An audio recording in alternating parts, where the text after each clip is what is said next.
Okay, so in the spirit of cleaning out the freezer, we're still working on that.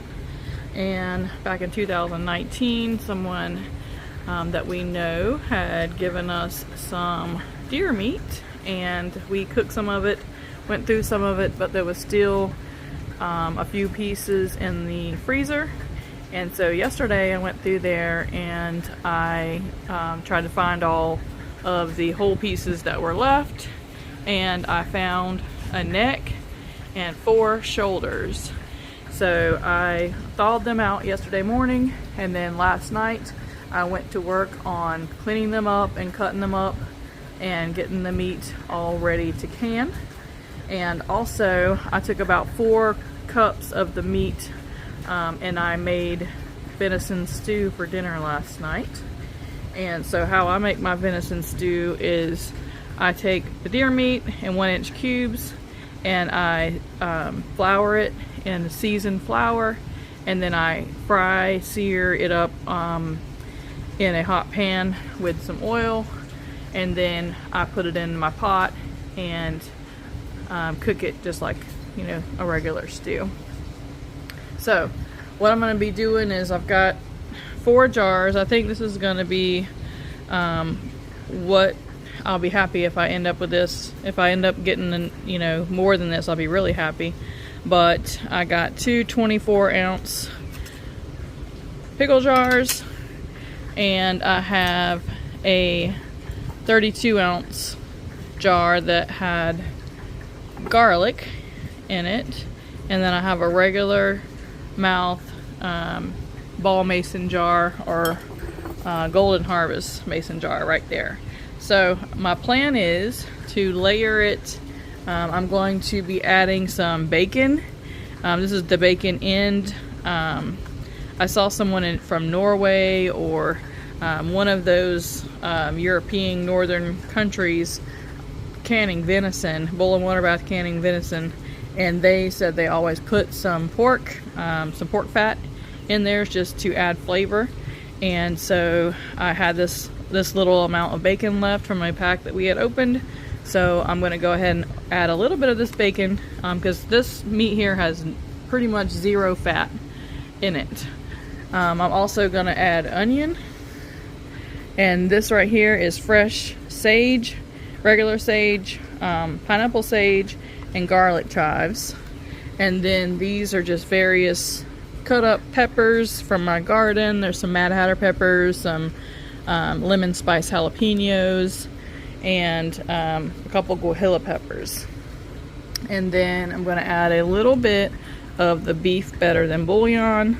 I'm going to add a little bit of some onion soup mix to each jar, a tiny bit, no more than half a teaspoon of the Wright's hickory smoke, liquid smoke, probably about a teaspoon or tablespoon of this brown sugar barbecue, some minced garlic, and for Cajun seasoning I'm gonna do the rub-a-dub diddle daddle.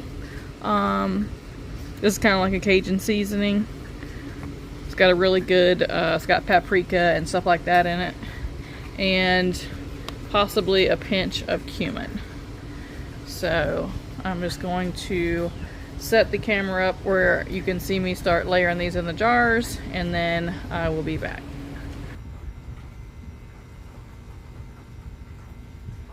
Okay, I'm just going to go ahead and start with the onion.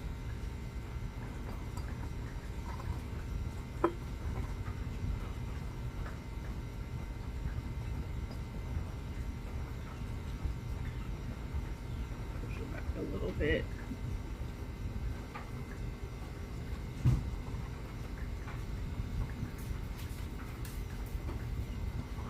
Canning one? Yes, I'm canning. What is that? That's bacon. Sorry.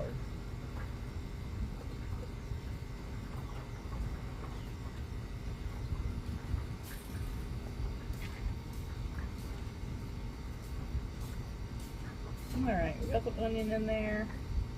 I'm gonna go in with the sage and chive mixture.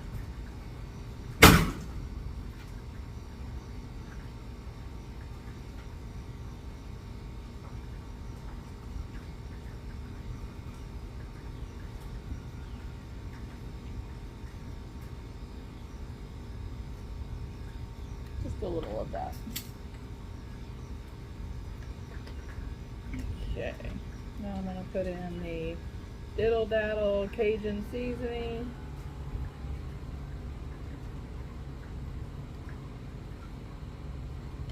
And daddle is a hot pepper that is native to St. Augustine and this East Coast over here. Really popular. And it is, to me, it's about the same heat and almost the same profile as a habanero pepper. Maybe a little bit more citrusy, where habaneros are a little bit more floral. Now I'm just doing a little bit of the cumin. Just a very, very small amount of this.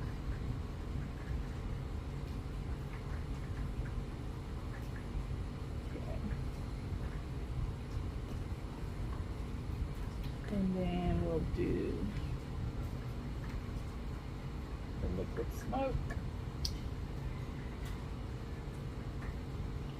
Very sparing with this because this will intensify a little bit in the canning process. A lot of people won't use it, but I'm kind of a rebel in that way. I like flavor a lot.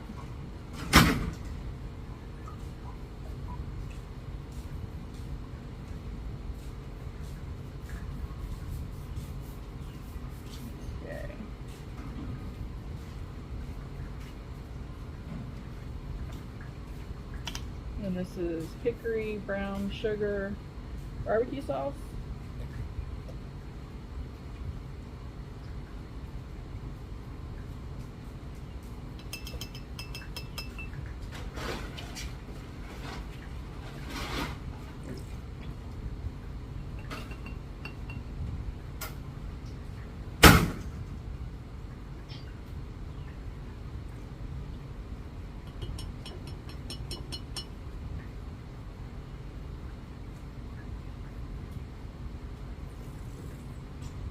And this is not a recipe that I'm following from anybody. This is just what I decided that I wanted to put in here after looking at my spice cabinet. Then I'm going to put some Better Than Bouillon, beef flavor,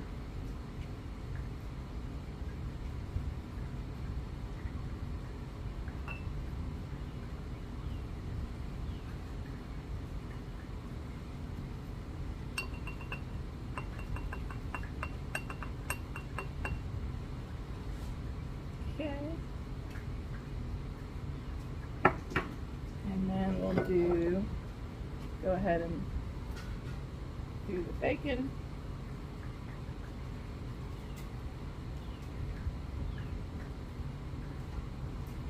And you can put as much bacon, or you can use salt pork or ham hock, or whatever you want to use, or don't put any at all. Like I said, I watched a lot of different people's recipes and videos on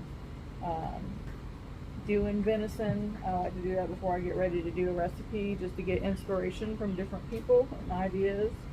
And I only saw one person that added any bacon in the probably 4 or 5 videos that I saw.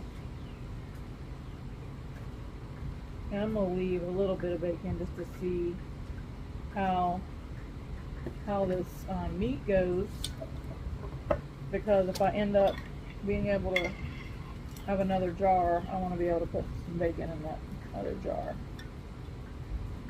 And I'm just going to be generous with the garlic as usual. I love garlic. And this is just minced jarred garlic from the store. That's generally how I buy my garlic, because it's just easier that way. and you get a lot of bang for your buck doing it like that.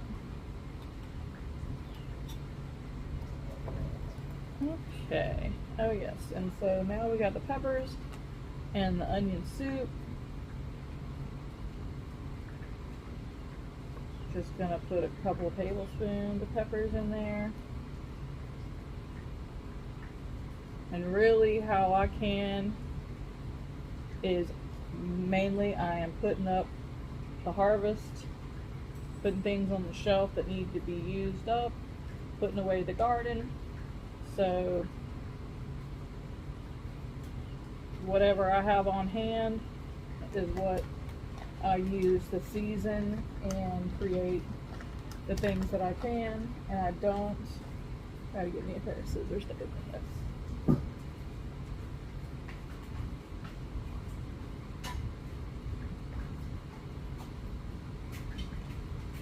I'm really a fan of flavor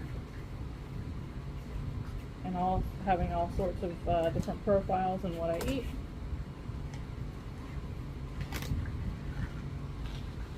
So I'm just going to sprinkle some of this stuff in each one of these jars.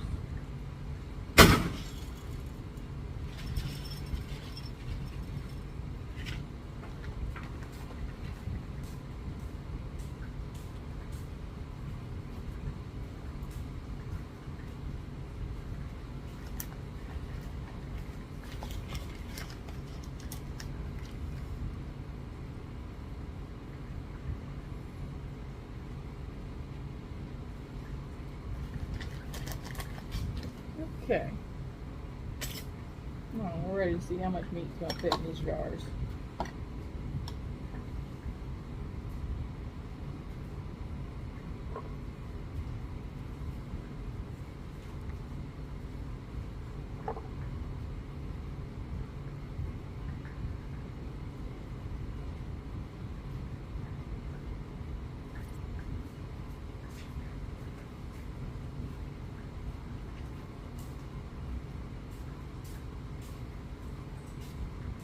So last night when I was making my stew, I generally always, do the dredging in the flour and searing and frying up the meat a little bit before putting it in my stew, because it does create, searing it up and then cooking it slower does help tenderize it.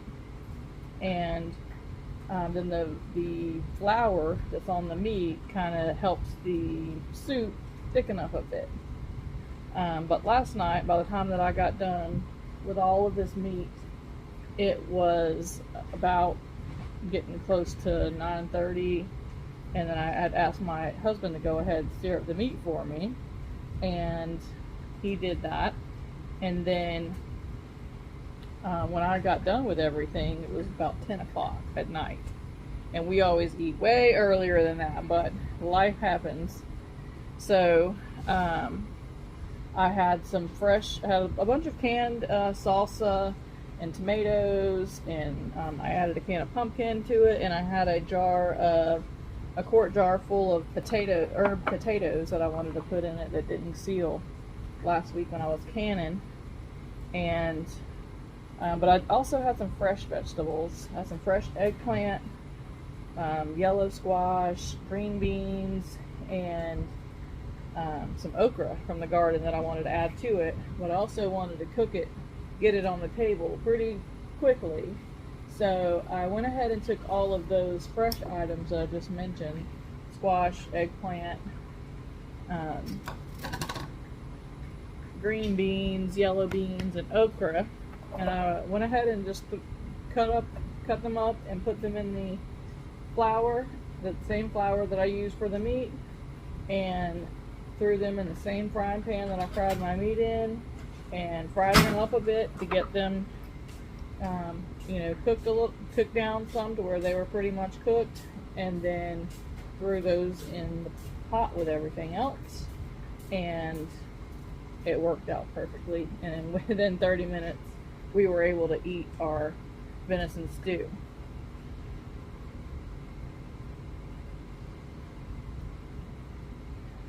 So,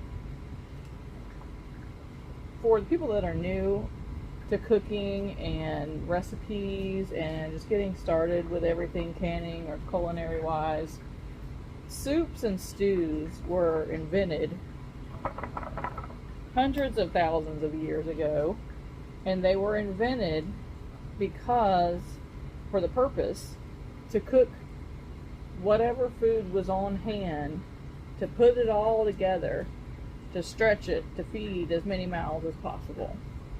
So that's the approach that I use whenever I'm making a stew or a soup.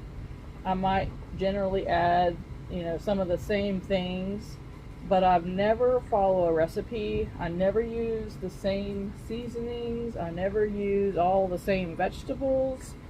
I use the seasonings that feel good at the moment. I use what I have on hand that needs to be used up. So every rabbit stew I've ever made, every deer stew I've ever made, every beef stew, there's certain principles and certain things that I like to do, but they're always different, and they always have a lot of stuff in them. And a lot of the times when I'm thinking about making a stew, it's because I have something on hand and I just go through my refrigerator and see what vegetables need to be used up, what broth I might have sitting in there, and just use up what I have. And that helps me to keep everything used up so nothing goes to waste.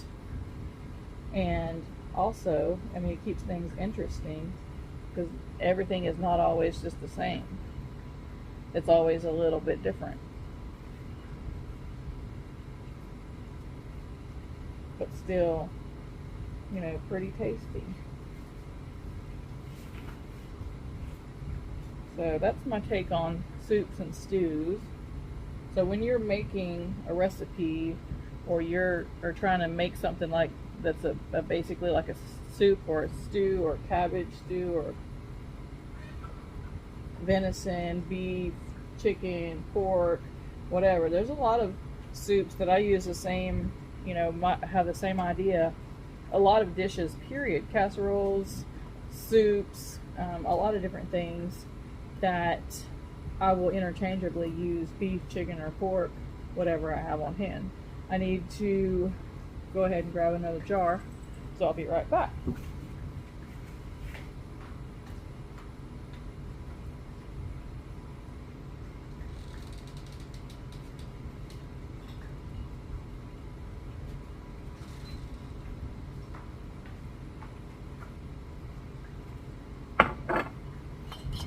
Okay, it looks like we might have another quart and a half in here in this bowl. So it's a good thing that I did save some bacon, because we're at least going to have one more. I'm going to use the other hand that I haven't been touching meat with to grab up these onions, peppers.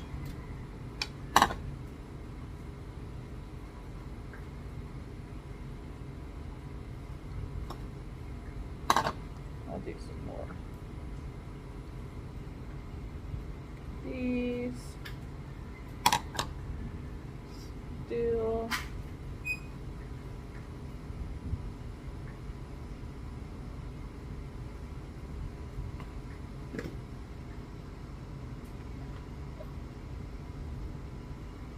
Liquid smoke, just for a little bit of smokiness. And then this hickory. What did I do? Oh, I used the same. This one right here.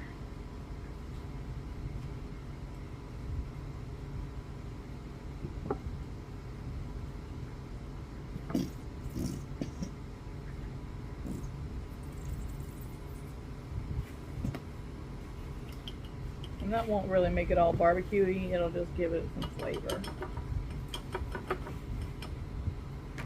Okay, so we just need some daddle-do, or some diddle-daddle. I keep saying daddle-do, that's the daddle barbecue sauce that is popular that we get a lot.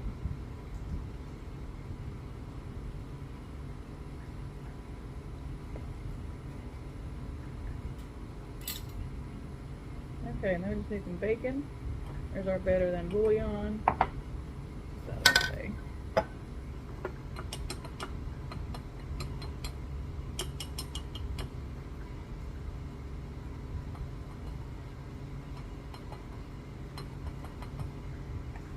And then we need to do our French onion soup too.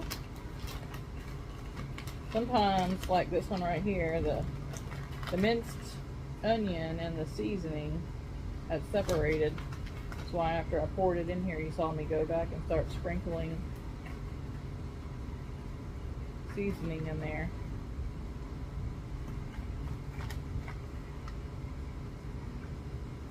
Okay. Alright, so then we just need some bacon. I'm gonna put half the bacon in here that I have left in case we do have another half pint. Okay.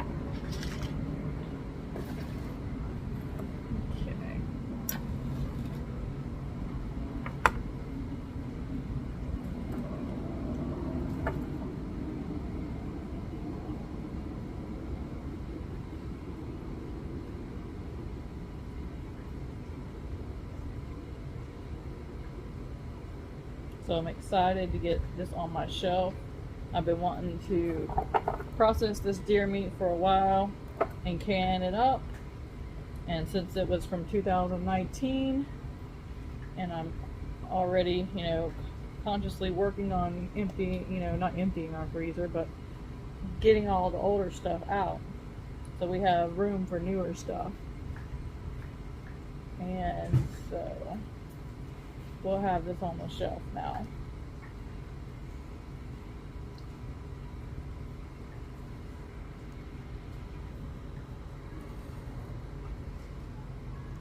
Okay, so I had to pause in the middle of that video and do a welcome call with one of my son's teachers. And in the video, the times that I was being quiet was because my son was behind the camera making faces and trying to distract me and get a reaction. So anyways, done with that, and I'm also done with these. So what we ended up with, 2 24-ounce jars of venison, and then we have 2 32-ounce jars, regular mason jars, quart mason jars of venison, and then 1 32-ounce lug lid jar, recycled, of venison. So that is 3 quarts and 2 pint and a half, so that's 5 jars total. And we are doing the raw pack method. I just put water and vinegar in my pressure canner, my 16 quart pressure canner.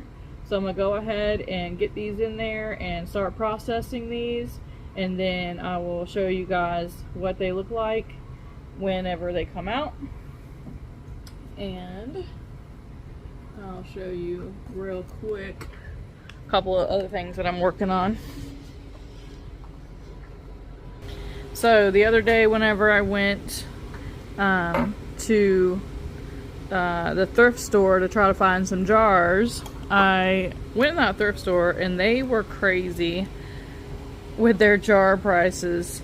They had some plain pint jars, like 6 of them, and they had them marked $3 a piece for a pint jar. So I did not pick those up. Last time I went to that thrift store, I picked up a bunch of quarts and stuff. They were 99 cents a piece. This time I just found a few. This little Better Homes and Garden 8-ounce jar it takes the regular mason lids. It was 99 cents. And then these cute little jam jars. I don't have any of these like this. They are the Bonnie Mayman jam jars, and I'm not sure what all flavors come in these jars, but they had these 2 for 99 cents, so I went ahead and picked them up. and they have the pop top, basically like a lug lid on these, just different size, and they have the button on top so I can in these as well. And then this one, I'm not sure if it's old or if it's newer. It don't really have anything on it, but has an O2 on the bottom and some dimples, and it's this beautiful pink glass with this little label emblem on it. And it does have a regular mouth. It came with this lid and this just regular canning jar lid, and this was $1.99, which I don't usually go that high on jars, especially around this pint size, but since it was so unique and it was a pink glass, and it looks like it's got a lot of flaws and imperfections inside the glass. You see how it's got the waves right here? That kind of makes me feel like this was a jar that was made kind of older. So I also, not pictured here because it's nothing special, I ended up finding a wide mouth quart jar for 99 cents at another thrift store, and I got 2 more regular pints. So I did pick up, let's see, that's about 7 new jars that I thrifted at the thrift store that day. I did make it into Target on the other side of town, and they were completely stocked with ball jars. They had regular mouth quarts, wide mouth quarts, regular mouth pints, half pints, the little 4-ounce jars. They had everything. So I went ahead and picked up 3 more cases of wide mouth quart jars, and so I think that unless things change, I might be staying where I'm at with quart jars. I might have enough, so I might be able to get by, because I have a whole stack of regular mouths. So I don't know if I'll be buying any more wide mouth quarts. We'll just have to see how it goes, but maybe at this point I have enough. So alright, right here is our next canning project that we'll be working on today. And I went to the IGA and they had tomatillos, and I got about 7 pounds of them, and I got a really good price. Come to find out, whenever I got home on my receipt, the register had taken the weight wrong, so I ended up, these were $1.59 or $1.50 a pound, again just like they were at Save-A-Lot, but I didn't pay near that amount. Whenever I got home, I looked at my receipt and it was the weight had glitched somehow, I guess. So we got all these, and I've already thrown all my Mad Hatter peppers and a few. Don't have a lot of green tomatoes right now. I threw some in here that were turning green, starting to blush and turn colors. This is an actual green tomato that stays green.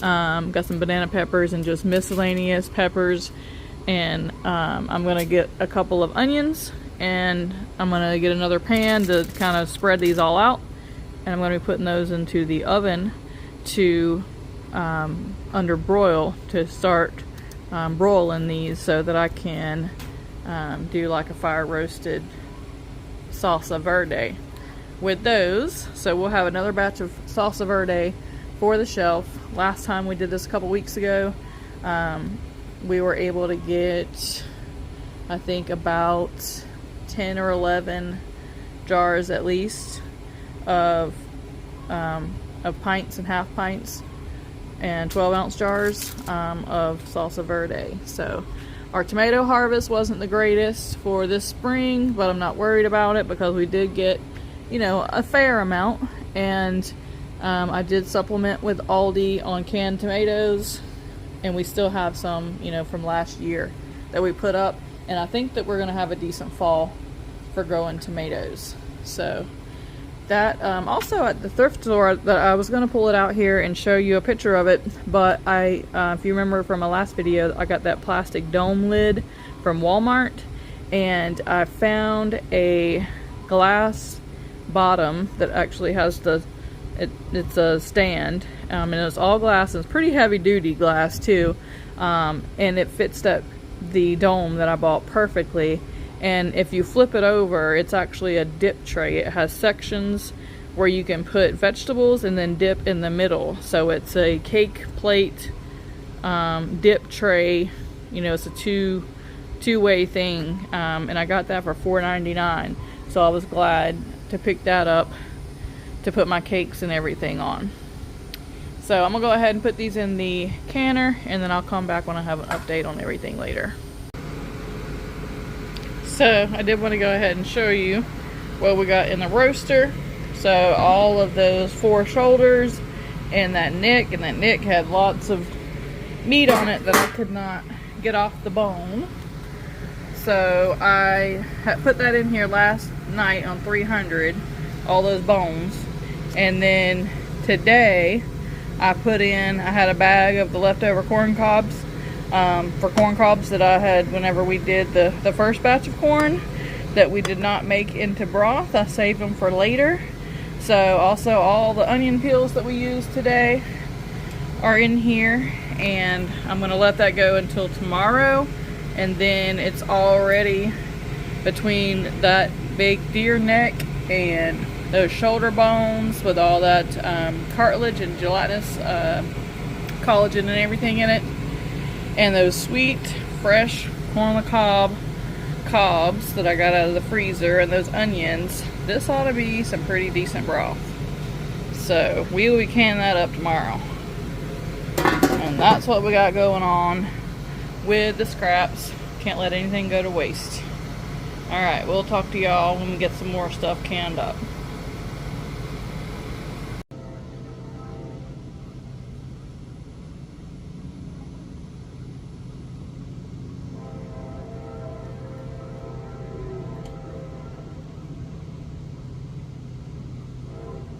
That's not going very well.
I won't take all those You plates. don't need to take that recording home. The rest of it. Okay.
Okay, so the salsa verde is made, and now it just needs to go into the bowl and water bath canner. And we have 1, 2, 3, 4, 5, 6, 8-ounce jars. So we got 3 of the squatty ones and 3 of the regular quilted jelly jars. And then we have, these are actually antique golden harvest jars. They're fruit jam jars. They have the fruit emblem. Someone got these for me at a sale. And then these are just the 8-ounce Anchor Hocking jars that you can pick up at Family Dollar, sometimes Walmart, and online at walmart.com and on their website. And then these are the quilted, I'm not sure if these are Golden Harvest or Ball quilted jars. And then this one's just a ball with the measurements on it. So that's 6. And then we got the two jam jars that we picked up thrifting a couple days ago at the thrift store. These are probably probably about 8 to 10 ounces, and we are going to be using those. And then this is a Taco Bell mild and hot sauce jar, and it's about 9 to 10 ounces, maybe 8. This one was and this has actually got the same size lid as this one here, and they're just swapped. And this one is a grape, I think it's Bama grape jelly jar, and this one is probably 10 to 12 ounces, just a square. And then the last one, I think I got this one with I think I got this one from Dollar Tree, and I think it had the marinated red bell peppers, fire roasted red bell peppers in it. And this one is probably at least 12 ounces here. So we got 2 that are approximately 12 ounces, and then the rest of these are about 8 ounces. So that's 1, 2, 3, 4, 5, 6, 7, 8, 9, 8-ounce jars of the salsa verde from what I showed you earlier. What we had, approximately around 7 pounds of tomatillos and green tomatoes with some peppers and a few onions. I did put some cumin, some paprika, some lime juice, and cilantro, minced garlic, and a little bit of apple cider vinegar. In here I halfway-ish followed a recipe online just to make sure that my vinegar balances and everything were fine, as far as the acid, the lime, and the vinegar. I put a little bit more lime juice than I do vinegar, but it's bottled lime juice. I did use some limes that I had roasted and squeezed in here, but I also used some bottled lime juice with the 5% acidity. So we are going to go ahead and take out the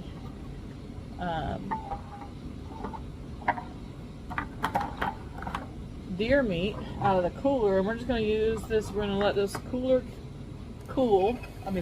this canner.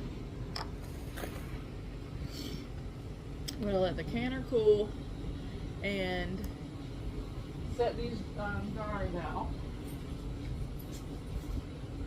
And then I'll wash the canner and then put cool water in here, set my jars in, and then bring them back up to boil so that everything starts out cool. And some of the recipes for salsa verde, some people just roasted half of their tomatillos and tomatoes, and some people did them all. I just did all mine. So we ended up with 3 quarts of venison, 2.5 pints of venison, And because I cannot leave space in my canner, I went ahead and I had some